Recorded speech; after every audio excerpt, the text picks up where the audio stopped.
ሰው በምግብ ረሃብ መሞት የለበትም። ምግብ እርቦት መሞት የለበትም። የማይሆን ነገር ነው። አሁን ባለንበት ዘመን፣ አሁን ባለንበት ደረጃ፣ አሁን ባለንበት ቴክኖሎጂ፣ አሁን ባለን ኔትወርክና ኮኔክሽን ማናባቱ ነው የሚሞተው? እንዴት አድርገውስ ተርቦ ይሞታሉ እኛ ሳናያቸው? ለምንድን ነው የፈዘዝነው? እውነት ለመናገር ስለ ሕፃት ሰምታችኋል ሁላችሁም ማለት ነው። ለዛም ነው አሁኑን ወደዚህ ኮመንት ትገቡና ታላላቅ ካምፓኒዎች የምትሏቸው ታግ አድርጓቸው። እነሱ ካምፓኒዎች እፈልጋቸዋለሁ አሁን ማለት ነው። እነዚህ ሰዎች ማገዝ ይኖርብናል። ሕፃት ላይ በጣም ብዙ ሰዎች እየሞቱ ነው ያሉት፣ በረሃብም እየተሰቃዩ ነው ያሉት። ማልኒውትሪሽን አለ። ማርያም ሳፕሊመንት ይጎላቸዋል፣ መድኃኒት ይጎላቸዋል፣ ምግብ ይጎላቸዋል፣ የሚተኙበት ቦታ። እውነት እነዚህ ነገሮች በአንዴ ማሟላት የምንችልበት ጊዜ ላይ ነን ያለነው እንዴ። ስለዚህ ነርሶች ከኔ ጋር እንድትቆሙ ፈልጋለሁኝ። ዶክተሮች ከኔ ጋር እንድትቆሙ ፈልጋለሁኝ። ፋርማሲ ካላችሁ መድኃኒት እንድትሰጡ ፈልጋለሁኝ። የምግብ ፋብሪካዎች ካላችሁ ምግብ እንድትሰጡ ፈልጋለሁኝ።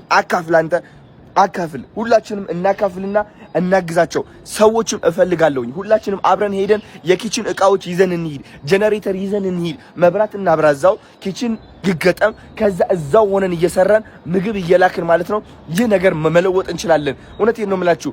በምንም ተአምር እነዚህ ሰዎች መሞት የለባቸውም። ምክንያቱም ዘመኑ ተቀይሯል። በዚህ ዘመን ሰው የሚሞት ከሆነ በረሃብ that means ይህ ጭካኔ ብቻ ነው እንጂ እውነት ነው የምላችሁ እኛ ሳንሰማ ቀርተን አይደለም ልንገራችሁ። ስለዚህ እባካችሁ አሁኑኑ ሕፃት ላይ የሞቱ ያሉ ሰዎች እንያቸው።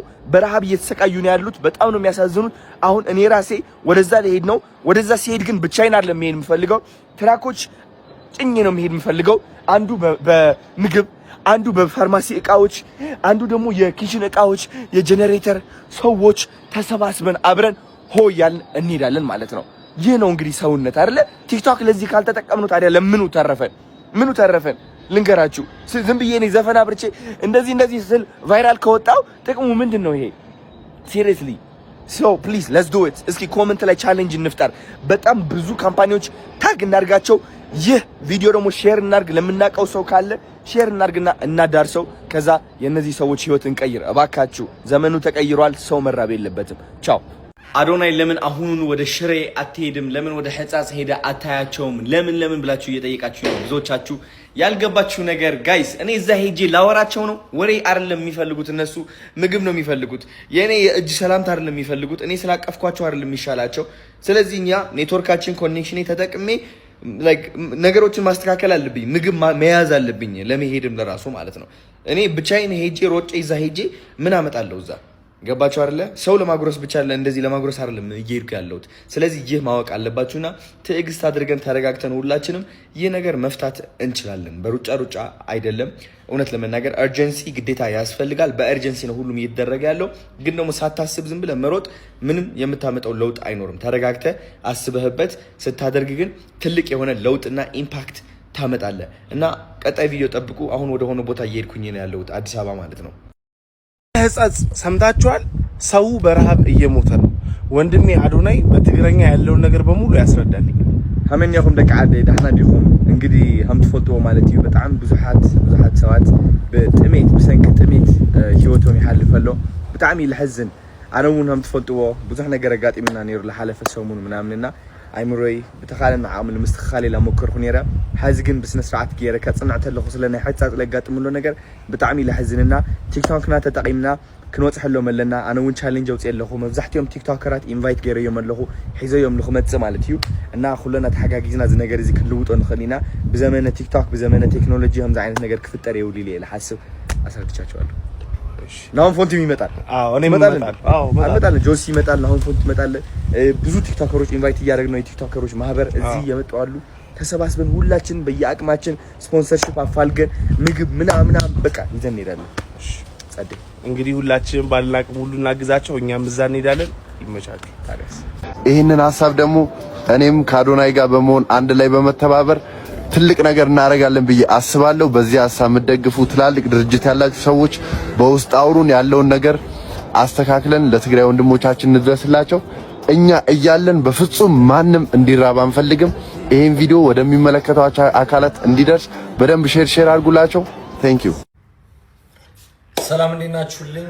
በጣም ብዙ ቪዲዮ ላይ ሜንሽን እየተደረኩ ነበር እንዲሁም ደግሞ ቪዲዮ ስትልኩልኝ ነበር በጣም የሚያሳዝን በትግራይ አካባቢ ህጻጽ በሚባል ቦታ ላይ የተከሰተ ድርቅ አለ እና በጣም ብዙ ወገኖቻችን በጣም ሰፈር እያደረጉ ይገኛሉ ስፔሻሊ እናቶች በጣም ህፃናቶች በጣም ዋጋ ሲከፍሉ ያየው ነበር ቪዲዮ ላይ ምናምን ነገር ቢበሉት አጥተው ተቸግረው ምናምን ያየው ነበርና እኔም ደግሞ እንደ አንድ ወጣት ኢትዮጵያዊ ባለኝ ሶሻል ሚዲያ ኢንፍሉዌንስ አማካኝነት ድምጽ ለመሆንና መርዳት የምንችሉ ሰዎች ደግሞ እባካችሁ በእኛ ስም እንድትረዱልና እንድታግዙልን እኛም የበኩላችን እንድናደርግ ደግሞ ያላችሁ ሰዎች ካላችሁ ኢንቦክስ አድርጉልን እንግዲህ እግዚአብሔር ከዚህ ችግር ወጥተው እንድናያቸው ሁላችን የበኩላችን ማድረግ ያለብን ምንችል ሰዎች በገንዘብ ማንችል ሰዎች ደግሞ በጸሎት እናግዛቸውና ወገኖቻችን ካሉበት ችግርና መከራ እንዲወጡ እንርዳቸው ላለሁኝ እንግዲህ ሁሉም ኢትዮጵያዊ ዓለም ላይ ያለ ኢትዮጵያዊ የበኩሉን አስተዋጽኦ እንዲያደርግና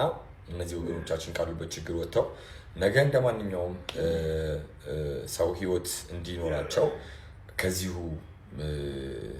ብናግዛቸውና ብንረባረብ ጥሩ ነው ብዬ አስባለሁ እግዚአብሔር ያክብርልኝ በጣም አመሰግናለሁ ቴንክ ሶ ማች ሀገራችንን ሰላም ያርግልን ጣሁት በሌላ መልክ ነው ያጀማ እባካችሁ ለማለት ነው ኢትዮጵያውያን ኤርትራውያን አማርኛ ምሰሙ የትም ማህጉር የምትኖሩ ሰብአዊነት የሚሰማችሁ ሰዎች እባካችሁን የሰውነት ግዴታችንን እንወጣ ትግራይ ክልል በ21ኛው ክፍለ ዘመን ሰው ብሬ ሲኖ ወይስ ቢኖ የደረሰው በሚልበት ሰዓት ኮምፒቲሽን ውስጥ ባለበት ሰዓት እኔ ሀብታም ነኝ እኔ ቢሊየነር ነኝ እኔ ከዛ በላይ ነኝ በሚልበት ሰዓት በምግብ እጥረት የትግራይ ተወላጆች በረሃብ እያለቁ ነው ያሉት ስለዚህ እዚህ ያለ ኮሜንት ምን ይላል እባክሽ ይላል እባክሽ ለሰብአዊነት ለማይሰማው ሰው ነው እኔ ሰብአዊነት የሚሰማኝ ሰው ነኝ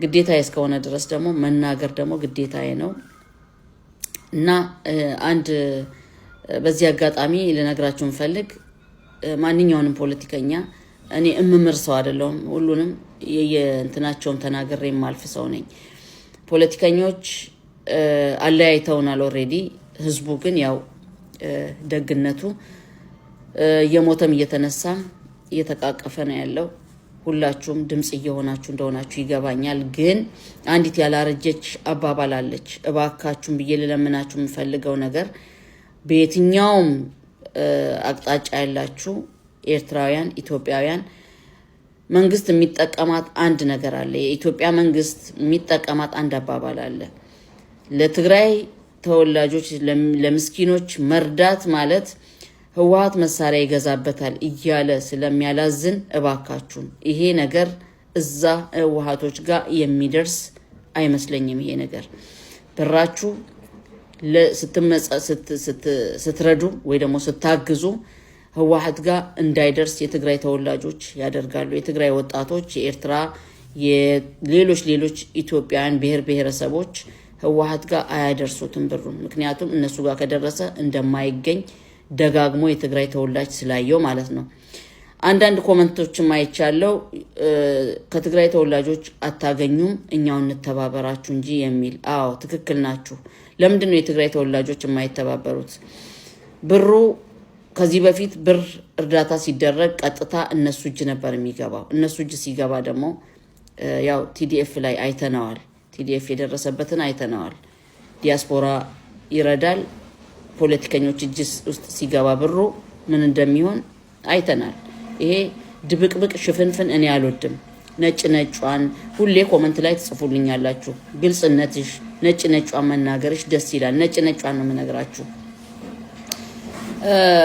ዲያስፖራ ባወጣው ወይ ደግሞ ሀፍታም አውጥቶ በሰጠ ፖለቲከኞች እኛንን የምናዘው ካሉ አንድ ህይወት ነው ያዛችሁት ወጣቶች ወጣ ብላችሁ ከዛ ከትግራይ ወጣ ብላችሁ ቪዲዮ ሰርታችሁ ማሳወቅ አለባችሁ ምክንያቱም ሰው የትግራይን ህዝብ መርዳት እንዲችል ሲሆን ከ400 ቶን በላይ ወርቅ ያዘች ትግራይ እንኳን ለራሷ ክልል ለሌሎች ትተርፍ ነበረ ግን እንዳጋጣሚ ሆኖ እንደድል ሆኖ ፖለቲከኞች እጅ ላይ ነው ያለው ያ ወርቅ ከዚህ በፊት ማን ኃይለ ነው የሚባለው ኃይለ ነው ራሱ ጋዜጠኛ ምንድነው ያለው 72 ኩንታል ወርቅ ጠፍቷል።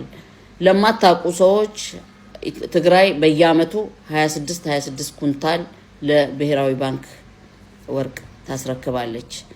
ይሄ ህዝቡ አያየውም።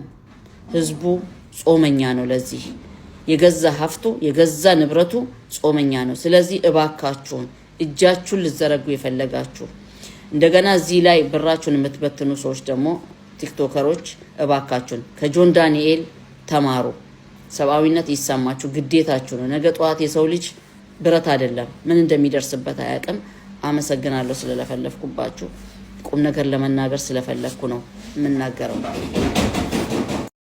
ድምጽ ሁኑን የሚሉ በርካታ መልእክቶች ደርሰውኛል። ይህ መልእክት ከትግራይ ክልል ሲሆን ከሽሬ ከተማ ራቅ ብላ በምትገኘው በህጻጽ ከተማ በርካታ እናቶችና አባቶች በረሃብና በችግር ውስጥ ሆነው በማንባት ድረሱልን እያሉ እንደሆነ መልእክቶቹ ያሳያሉ። የትግራይ ወጣቶችም የሚችሉትን ያክል ድጋፍ ለማድረግ እየጣሩ ቢሆንም በቂ ስላልሆነ መላው የኢትዮጵያ ህዝብም በዚህ ድጋፍ በመሳተፍ የሚችለውን ያክል አስተዋጽኦ በማድረግ እንዲደርሱልን ካልቻሉም ደግሞ በጸሎታቸው እንዲያስቡን በዋናነት ግን የሚመለከተው አካል ትኩረት እንዲሰጠው ሲሉ መልእክታቸውን አስተላልፈዋል። ይህን መልእክት ሼር በማድረግ ድጋፋችሁን ጀምሩ ላለው መልካም ጊዜ